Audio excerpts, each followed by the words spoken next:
Hello, नमस्कार, आदाब, सत श्री अकाल और अस्सलाम वालेकुम। मैं हूं मोहम्मद अहमद काज़मी। लेकर आया हूं मैं आपका पसंदीदा कार्यक्रम नजर दुनिया पर, जो अंतर्राष्ट्रीय समाचारों को भारत के परिप्रेक्ष्य में पेश करता है और वो समाचार आप तक पहुंचाता है जो दूसरे माध्यमों से आप तक नहीं पहुंचते।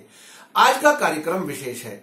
अमेरिकी राष्ट्रपति डोनाल्ड ट्रंप ने अफगानिस्तान से अपनी सेना 14,000 से आधी वापस करने की घोषणा के बाद अब इस दलदल में भारत को फंसाने का चक्कर चलाया है। थर्सडे को नए साल की पहली कैबिनेट मीटिंग में अफगानिस्तान में एक पुस्तकालय के यानी लाइब्रेरी के लिए सहायता देने पर प्रधानमंत्री नरेंद्र मोदी का एक तरह मजाक उड़ाया है और कहा है कि युद्धग्रस्त देश में इसका कोई क्या इस्तेमाल करेगा, इसका कोई इस्तेमाल नहीं है। उन्होंने साथ ही भारत और क्षेत्र के अन्य देशों पाकिस्तान और रूस की अफगानिस्तान की शांति के लिए पर्याप्त सहयोग नहीं करने के लिए आलोचना की है। मैं आपको बता दूं कि अब से पहले भी डोनाल्ड ट्रंप एक तरफ तो प्रधानमंत्री नरेंद्र मोदी से बहुत दोस्ती की बातें करते रहे हैं, लेकिन अभी पिछले दिनों जब भारत रूस से S-400 मिसाइल खरीद रहा था तब धमकी दी थी कि हम पाबंदियां लगा देंगे। उसके बाद जब समझौता भारत और रूस ने कर लिया तो उसके बाद कहा कि हम अपने मित्र देशों को परेशान नहीं करना चाहते। ऐसा ही ईरान से तेल खरीदने के मामले में भी भारत पर एक तरह से धमकी थी, पाबंदी की, लेकिन जब भारत नहीं माना, उसने अपना फैसला अपने आप किया, तो उन 8 देशों में भारत को भी शामिल किया जिसको 6 महीने तक और ईरान से तेल खरीदने की इजाजत अमेरिका ने दी है। अब डोनाल्ड ट्रंप चाहते हैं कि ये जो पड़ोस के देश हैं, भारत, पाकिस्तान और रूस, वो अपनी सेनाएं भेजें अफगानिस्तान में, यानी जंग आप शुरू करें और जब आप फंस जाएं तो फिर दूसरे देशों की सेना वो चाहते हैं कि वो यहां आकर के हमारी मदद करें। आपको याद होगा कि ट्रंप ने हाल ही में अफगानिस्तान से 14,000 सेना से आधी सेना वापस बुलाने की घोषणा की है। दिलचस्प बात यह है कि अमेरिका अपने तौर पर युद्ध शुरू करता है और बाद में जब दलदल में फंसता है तो दूसरे देशों से सैनिक सहायता मांगता है। 2003 में इराक में सद्दाम हुसैन की सरकार गिरने के बाद सुरक्षा की बिगड़ती हालत के दौरान भी अमेरिका ने भारत से अनौपचारिक तौर पर सेना भेजने को कहा था। उस वक्त मैं खुद इराक में युद्ध को कवर करने के लिए दूरदर्शन का कार्यक्रम के लिए वर्ल्ड व्यू इंडिया जो प्रोग्राम था, उसमें मैंने इराक वार कवर की थी। उस दौरान मैं वहां था और वहां एक तिकरीत के गवर्नर से मैंने इस बारे में सवाल किया कि भारत की सेना अगर इराक में आई तो क्या होगा। तो उन्होंने कहा था कि आप अपनी सरकार को मशवरा दो कि भारत की सेना यहां ना आए, चूंकि यहां रिएक्शन बहुत ही नेगेटिव हो सकता है और उससे भारत को राजनीतिक नुकसान हो सकता है। अब ये कह रहे हैं कि यहां भी आप सेना भेज दीजिए अफगानिस्तान में। अब अमेरिका चाहता है कि भारत अपनी सेना अफगानिस्तान में अमेरिकी सेनाओं के साथ सुरक्षा बहाली के लिए काम करे। इधर नई दिल्ली में सरकारी सूत्रों ने कहा है कि कोई अकेली लाइब्रेरी, यानी स्टैंड आउट कहा है अंग्रेजी में, अकेली लाइब्रेरी विकास परियोजना के रूप में नहीं बनाई गई है। यानी भारत ने ऐसी कोई लाइब्रेरी नहीं बनाई है जिसको अलग से जिक्र किया जा सके कि कोई लाइब्रेरी बनाई है। हाँ, अफगानिस्तान के संसद भवन में एक लाइब्रेरी है जिसे भारतीय सहायता से बनाया गया है।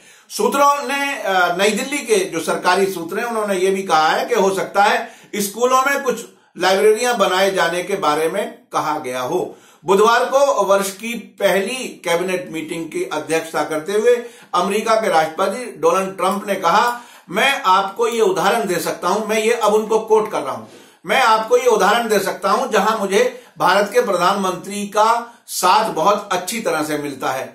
वे मुझे लगातार बता रहे हैं कि उन्होंने अफगानिस्तान में एक लाइब्रेरी बनाई है।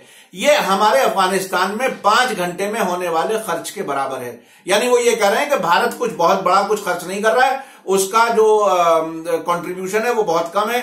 जितना पैसा हम 5 घंटे में अफगानिस्तान में खर्च कर देते हैं उतने का भारत ने ये एक तरह से लाइब्रेरी बनाई है। उसको उन्होंने और डिटेल से नहीं बताया कि क्या सिर्फ लाइब्रेरी में इतना खर्चा होता है या भारत की जो कुल सहायता है तकरीबन $3 अरब जो अब तक 2001 से अब तक की है भारत ने अफगानिस्तान में, क्या उसको उन्होंने 5 घंटे का खर्चा बताया है। उसके बाद में ट्रंप ने आगे कहा कि मोदी मुझे बताते हैं वे बहुत चालाक हैं, यानी उन्होंने एक तरह से मजाक उड़ाया हमारे प्रधानमंत्री का। हम कहने वाले हैं, उन्होंने कहा डोनाल्ड ट्रंप ने, हम कहने वाले हैं ओह लाइब्रेरी के लिए धन्यवाद, यानी लाइब्रेरी जो आपने बनाई इसके लिए धन्यवाद। और उनका यह भी कहना है कि ये कोई बहुत काम आपने कोई बड़ा काम नहीं किया है। अफगानिस्तान में उन्होंने फिर आगे कहा अफगानिस्तान में इसका उपयोग कौन कर रहा है, मुझे ये अच्छा नहीं लगता कि लोग हमसे लाभ उठाएं। ट्रंप ने आगे कहा मैं ये कहता हूं कि मेरे प्रधानमंत्री मोदी के साथ बहुत अच्छे संबंध हैं, वे एक महान सज्जन और महान व्यक्ति हैं और उन्होंने एक शानदार काम किया है, उन्होंने देश को एक साथ जोड़ा है। वो एक तरह से प्रधानमंत्री को एप्रिसिएशन भी दे रहे हैं, लेकिन साथ साथ वो मजाक उड़ाने से नहीं बाज आ रहे। ये धमकियों के बाद अब भारत के साथ मजाक की हालत उन्होंने पैदा कर दी है। उन्होंने देश को एक साथ जोड़ा है ये कहा है। अब नई दिल्ली के सूत्रों ने ट्रंप के बयान पर प्रतिक्रिया करते हुए एक अखबार को बताया है कि भारत अफगानिस्तान में पुनर्निर्माण के यानी रिकंस्ट्रक्शन के कोशिशों में सक्रिय रूप से शामिल है, बहुत ही एक्टिवली इन्वॉल्व्ड है। 11 सितंबर 2001 के अमेरिका में आतंकी हमलों के बाद अमेरिका के नेतृत्व वाली सेना ने जब से तालिबान सरकार का तख्ता पलटा है तब से भारत ने अफगानिस्तान में $3 अरब खर्च किए हैं। भारत इस क्षेत्र का सबसे बड़ा सहयोगी है, सबसे बड़ा डोनर है, सबसे बड़ा दान देने वाला देश है।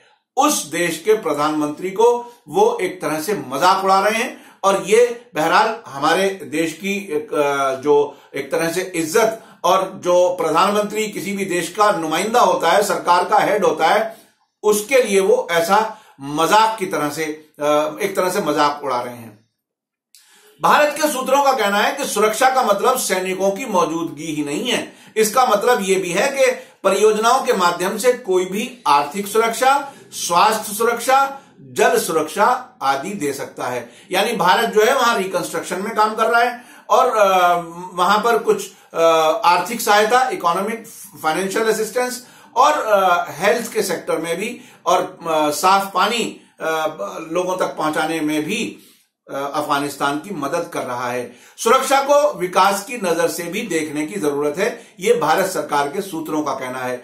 उसके बाद उन्होंने कहा है हमारे भारत सरकार के अधिकारियों ने, संयुक्त राष्ट्र शांति अभियानों के अलावा भारत अपने सशस्त्र बलों को विदेश नहीं भेजता है। यानी भारत सरकार ने अपनी एक पॉलिसी बनाई हुई है कि यूनाइटेड नेशन की जो पीस कीपिंग फोर्सेस हैं उसमें हिस्सा लेने के लिए तो भारत की सेनाएं जाती हैं, लेकिन ऐसे किसी और की शुरू की हुई जंग को लड़ने के लिए नहीं जाते। उसके आगे मैं आपको बता दूं कि ट्रंप ने कैबिनेट मीटिंग में यह भी कहा था कि अफगानिस्तान में शांति बहाली की जिम्मेदारी भारत, पाकिस्तान और रूस की भी है। हम 6000 मील दूर हैं। उन्होंने ये भी कहा कि अफगानिस्तान युद्ध के कारण अमेरिका को अरबों डॉलर खर्च करने पड़ते हैं। ये अब ट्रंप खुद अपने सरकार से पूछें कि आपने ये युद्ध क्यों शुरू किया था। ये इस क्षेत्र के और देशों के ऊपर आप खर्चा भी डालें, आप वहां से सैनिक भी मांगें और आप जंग शुरू करें, दलदल में फंस जाएं तो आप पड़ोसी देशों को आप बुलाएं। ये कैसे रीजनेबल है? मैं आपको बताऊं कि इस क्षेत्र में कुछ देश ऐसे हैं जो ये कहते हैं कि अमेरिका की इस क्षेत्र में मौजूदगी से असुरक्षा बढ़ती है, यानी सेंस ऑफ इनसिक्योरिटी बढ़ती है। ये कुछ ही देश हैं जो अमेरिका के एक तरह से पिट्ठू बने हुए हैं और वो उनकी सेनाओं को वेलकम करते हैं। ये मिडिल ईस्ट के कुछ देश हैं, लेकिन आमतौर पर कई देश ये बात कहते हैं कि जिस क्षेत्र में भी अमेरिका की सेना जाती है वहां असुरक्षा की भावना बढ़ती है। उन्होंने एक प्रश्न के उत्तर में, ट्रंप ने एक प्रश्न के उत्तर में कहा कि वे चाहते हैं कि अफगानिस्तान में भारत भी शामिल हो, यानी वो भारत की सेना को वहां बुलाना चाहते हैं। अफगानिस्तान में भारत एक विकास भागीदार के रूप में महत्वपूर्ण भूमिका निभाता है, यानी एक बहुत ही इंपॉर्टेंट रोल वो प्ले कर रहा है वहां के रिकंस्ट्रक्शन में और वहां के डेवलपमेंट में। सूत्रों का कहना है कि ये साझेदारी, ये भारत सरकार के सूत्रों का कहना है कि ये जो साझेदारी है वो अफगानिस्तान सरकार के साथ काम करने वाली विशिष्ट आवश्यकताओं और समझौतों पर निर्भर करती है, यानी समझौतों पर आधारित है। भारत जिन परियोजना में सहायता दे रहा है इनमें सबसे महत्वपूर्ण ईरान के चाबहार बंदरगाह से अफगानिस्तान सीमा तक माल और सेवाओं की आवाजाही की सुविधा के लिए जारंग से दिलाराम तक 218 किलोमीटर की सड़क का निर्माण कार्य है। यह बहुत ही बड़ा एक प्रोजेक्ट है जो ईरान के साथ बंदरगाह जो चाबहार है उसके डेवलपमेंट और वहां से अफगानिस्तान पहुंचने के लिए सड़क बनाने का निर्माण भारत कर रहा है और उसका इस पूरे क्षेत्र में एक तरह से वेलकम भी है। और भारत पाकिस्तान को जमीनी रास्ते से क्रॉस करते हुए चूंकि नहीं जा सकता अपने व्यापार के और सामान के साथ, इसलिए ये समंदर के रास्ते चाबहार बंदरगाह तक पहुंचकर वहां से सड़क के रास्ते सामान अफगानिस्तान तक पहुंचाया जा सकता है और यहां से दूसरे देश भी इस रास्ते का इस्तेमाल करेंगे जो अफगानिस्तान के लिए बहुत ही बेहतर होगा, अफगानिस्तान के लिए आसानी पैदा करेगा। ये राजमार्ग जो बन रहा है ये ईरान को अफगानिस्तान के ऐसे राजमार्ग से जोड़ेगा जो काबुल, कंधार, मजार शरीफ, हेरात और कुंदुस जैसे महत्वपूर्ण शहरों को जोड़ती है। पुल खुमरी से काबुल तक बिजली ट्रांसमिशन लाइन, भारत अफगानिस्तान मैत्री बांध जिसका पहले नाम सलमा बांध था, जिसकी स्थापित क्षमता 42 मेगावाट है और 75,000 हेक्टेयर भूमि की सिंचाई के लिए यानी इरिगेशन के लिए पानी की सप्लाई करता है। यह भी भारत के समर्थन से और सहायता से बन रहा है। भारतीय समर्थन से निर्मित नई संसद जो काबुल में नया पार्लियामेंट हाउस बना है वो भारत की सहायता से बना है। भारत और अफगानिस्तान की साझा लोकतांत्रिक परंपराओं का प्रतीक है, यानी भारत वहां डेमोक्रेसी को आगे बढ़ाने में वहां की संसद बना करके एक तरह से सिंबॉलिक वहां पर डेमोक्रेसी को सपोर्ट करने का काम करता है। भारत में 3,500 अफगान नागरिक अलग अलग ट्रेनिंग हासिल कर रहे हैं, जिसमें फॉरेन मिनिस्ट्री के काम करने वाले भी हैं, डिफरेंट मिनिस्ट्रीज में जो काम करने वाले हैं उनको यहां भारत में ट्रेनिंग दी जाती है। और एक ICCR है, हमारे भारत सरकार का एक संस्थान है, उसके तहत अफगानिस्तान के नागरिकों को हर साल 1,000 छात्रवृत्ति यानी स्कॉलरशिप की भी दी जाती है।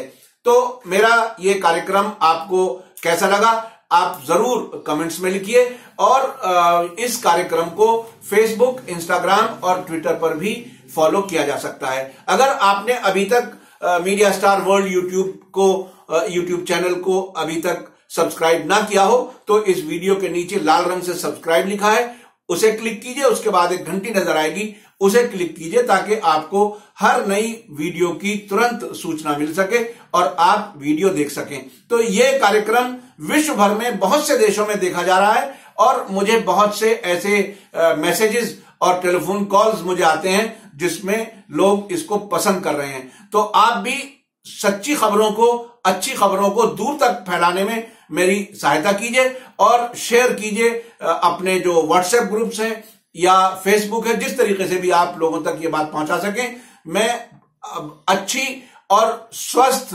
जर्नलिज्म करने का प्रयास कर रहा हूं और आपको सारी सूचनाएं ऐसी हालत में पहुंचाता हूं जो आप अलग अलग सोर्सेज से गूगल करके भी देख सकते हैं। और मैंने ये तय किया हुआ है कि खबर सही खबर हो, कंफर्म की हुई हो और आप तक वो सूचनाएं पहुंचाई जाएं जो आपके लिए लाभदायक भी हो और जरूरी भी हो। मैं इसी के साथ लेता हूं इजाजत। धन्यवाद, शुक्रिया।